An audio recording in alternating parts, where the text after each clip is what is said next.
So, who am I talking to? Gerald or Jerry? I think you're talking to Gerald today.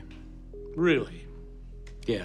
So, what's that hat all about? The hat, the energy dome. This was created for the freedom of choice era in 1980. My inspiration for it came from an Art Deco ceiling fixture that hung from the ceiling in my grade school. So for you, the hat sounds like it's really something special, but it's only a ceiling fixture, right? Yeah, you could look at it that way, except creating proportions that fit the head, turning it upside down, and making it a red hat is a significant shift. But it's still a ceiling fixture. I suppose you could say that. So, let's back up. This Devo thing, how did that happen? Devo came from this concept about de-evolution, and that whole idea got started when I was a student at Kent State University, and I had a close friend, Bob Lewis, who was a brainiac kind of guy, and he was an English lit major and a poet. And after the killings at Kent State, where two of my friends were two of the 4 students killed by the National Guard, we started having these conversations, Bob and I, and meeting with very interesting visiting professors like Eric Mottram from England, the poet Ed Dorn from the Black Mountain School. And there'd be countless evenings of just philosophical talks, arguing, talking till early hours of the morning, and de-evolution was hatched as an idea. And it was a philosophical idea about things going backwards, kind of the second law of thermodynamics and entropy. We saw entropy. We saw implosion. We didn't see people getting smarter. We didn't see progress. We didn't see the future that we were promised in the 60s in all the popular mechanics magazines. We saw a hideous, dysfunctional future, and we called it devolution. With all this political bent, what made you start going in the direction of being a musician and starting a band? Yeah, why was that? I don't think it was a conscious choice. It kind of organically evolved out of what one can do. After those killings at Kent State and the clampdown from the Nixon administration, you either had to go underground and stick to activism and possibly go to jail or be killed, or find a more creative and subversive way of reacting to the situation you found yourself in the horrible culture. And I suppose being afraid of dying, be honest, I took a creative approach. And so I applied de-evolution to art. At that point is when I started seeing decals stuck on the trophy cases in the various buildings around Kent State University, and the decals showed like cows with big udders or men puking on the moon. And I found out it was this guy named Mark Mothersbaugh that was doing it. And he wasn't really a student at Kent State. He was like cherry-picking art classes, and he lived in Akron. And so he was coming in and leaving at night, so I never saw him. So I found out where he was and met him. And we really hit it off. He liked my art, I liked his art. He didn't think much of the music I was making. I was playing American roots blues. He was playing some horrible, like, copy band version of prog rock, like Emerson, Lake and Palmer. And we eventually agreed that we'd be artists making music, and that we'd throw out everything derivative and everything unoriginal and every cover band that we were doing, and only start clean and fresh from a tabula rasa and make it minimal. Boy, sounds like a love story. Is that how you guys thought you'd change the world? Yeah, I suppose we did think we were changing the world, but I think there is so much stupidity and so much negativity in the world that an artist just has to do what they have to do to counter it. It takes the least amount of people creating something new that excites people to offset all the entropy, you know, all the palpable evil in the world. Well, Gerald, lofty, but it sounds to me like, with all these profound thoughts, that you should have become a politician if you really wanted to change the world. Yeah, you're probably right. I thought that I could be a kind of a politician and be in a band, because Devo was much more than a band. Devo was a big idea. Devo was an alternative worldview, and we could branch out, we could diversify, we could do films, we could, you know, put on performance art pieces, we could start a TV channel, a magazine. Wow, okay, you paint a dire picture, but you know what? Music's great, but really it doesn't change anything, right? Maybe it just keeps things from going right off their axis. Maybe at best it's a regulator. So music in your mind can change the world? I thought it could. But if it just keeps it from going totally down the rabbit hole, that's not the worst thing. So at what point when you were doing this Devo thing, did you and Mark think you were onto something? I knew when Mark and I started making music that actually sounded original, and when we started playing it and it really pissed everybody off, I knew we were onto something. We, in the early days, would play the local clubs intermittently, and inevitably we would get, well, in one case, paid to quit, which was fantastic. Another time, chased off stage by guys ready to beat us up. And we really, the kind of people we were pissing off, let us know we were on the right track, that we needed to go further. Because what we were doing was questioning every convention of music. We didn't make any chord changes without talking about it and justifying it, you know? We didn't add a musical part unless we could explain why it had to be in the song. There was nothing but minimalism, and we were drawing from academic influences and the lowest pop culture we could find.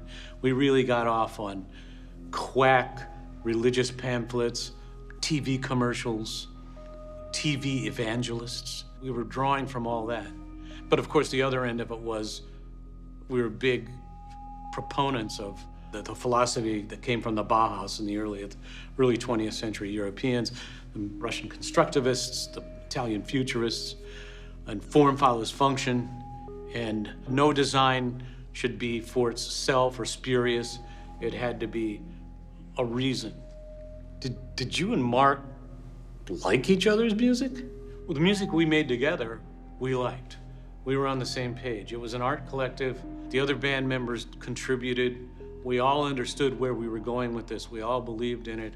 It was a wonderful time because creatively it was democratic and open, and we'd experiment. Devo was very experimental. And then we would just listen to what we did and throw out the weakest things and keep the core things that seemed to be the most popular and most exciting to the people in the band. Yeah, sure, okay, but let's go back and talk a minute about de-evolution. Be honest, that idea really failed, didn't it? Well, you could say that inherent to de-evolution is failure, because it takes into account human nature. And with human nature, even with all the good things that people do, in the end, it seems like failing is what can be counted on. Okay, but conceptually, you gotta admit, Devo was a joke that you guys took too far, or not far enough. It was a joke we took seriously. It was we thought it was a smart joke.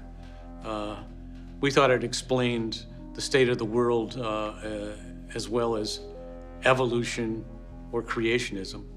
Yeah, well, speaking of smart, I mean, come on. Compared to 30, 40 years ago, look at where we are today. We have smartphones, we have big data, we have all these things that connect us. We're so much better off than we were. I mean, nothing's impossible. And it's just a beautiful world, right, Gerald? Yeah, I've heard that argument. Jerry. No, I don't want to put words in your mouth or anything. Well, your mouth is my mouth. Wow, okay, let's change subjects. How important was design to Devo? Well, you know, I think design was at the center of the Devo world. I mean, we designed our music architecturally. The way the pieces fit together, how the sounds worked, were all like solid little building blocks. We didn't put spurious melodies in songs or layers to sweeten them. It was really minimalistic when you listen to it. It's almost crude, but we were going for what we called the high meets the low, which was influences from high academic culture and the lowest pop culture. And that filtered through to the sounds we used. Mark was finding the most industrial, upsetting, abrasive sounds he could find on the Mini Moog and on the ARP Odyssey, the analog stuff we could use at the time, and really spraying any progression till it was completely mutated. And so we were all about choosing our mutations carefully on purpose, because otherwise you'll just get mutated.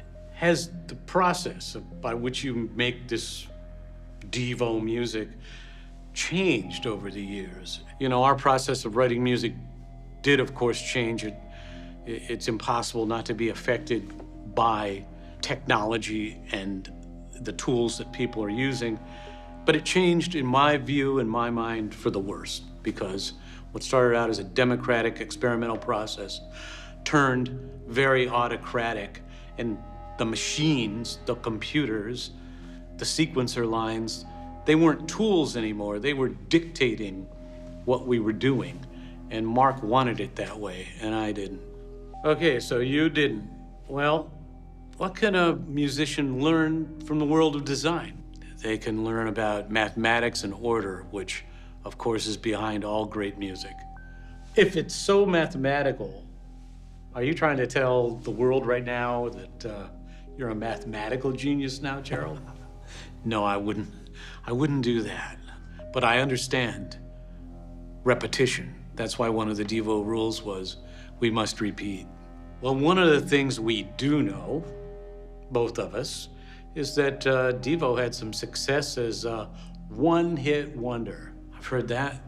All right, so let's talk about Whip It. What was it with that song? How did it come about? It came about from 4 disparate pieces of music recorded at different times and different BPMs and time signatures. The trigger for it all was when Mark deconstructed Pretty Woman and added a space, 2 extra beats. So instead of do do do do do do do do, it was do do do do do do do do do do do do do do do do do, and it stopped.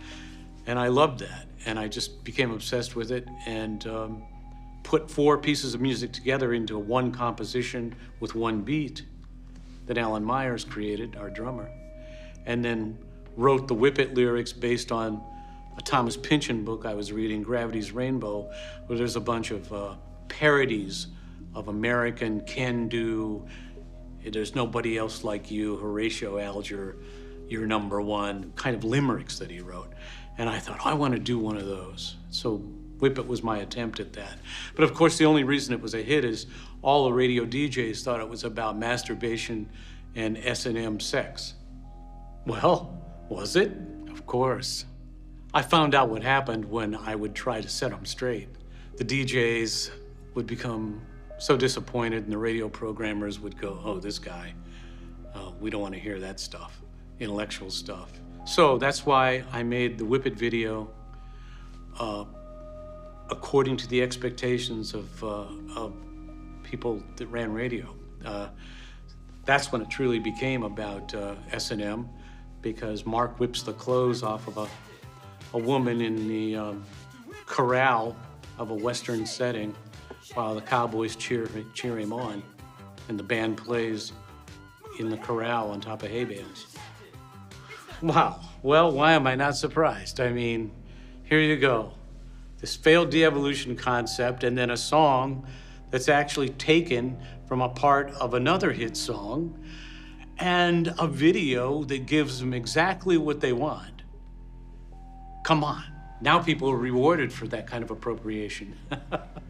Well, so apparently you can steal from music, and you can steal from the world around you, appropriate things from the world around you, and that's okay. Everybody steals from everybody all the time.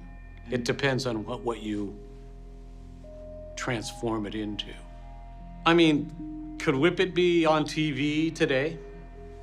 Well, it's only been grandfathered into like an MTV playlist. You can still see it now and then, but today Whip It could never be made in the first place. It would never be accepted because it'd be reviled as racist, sexist, anti-American. Well, in the Whip It video, you were obviously making fun of cross-eyed people. You must have thought that was cute. Has de-evolution affected our morality? Okay, Jerry. You know, I remember you. And you were on your way to join a fraternity when I turned you in the right direction, and now you're telling me I'm the one that went in the wrong direction. Yeah, I'm saying that. What's wrong with wanting to be an accountant, Jerry?